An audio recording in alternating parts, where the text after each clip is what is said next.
we'll guide you through how to remove Google Docs from your computer. If you find this helpful, consider subscribing and liking the video. First, open your web browser and go to the Google Drive website. Once you're there, sign in with your Google account if you're not already logged in. You'll see a list of your files and folders.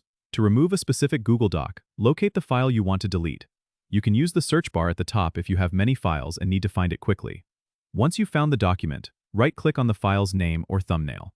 A context menu will appear with several options. Click on Remove to send the document to the trash.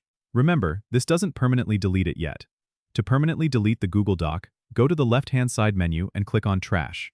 Here, you'll see all the files you've moved to the trash.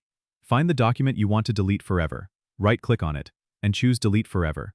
This action cannot be undone, so make sure you really want to remove it. You can also click Empty Trash at the top if you want to delete all trashed files at once. And that's it. You've successfully removed a Google Doc from your drive. Don't forget to subscribe and comment if this helped you out.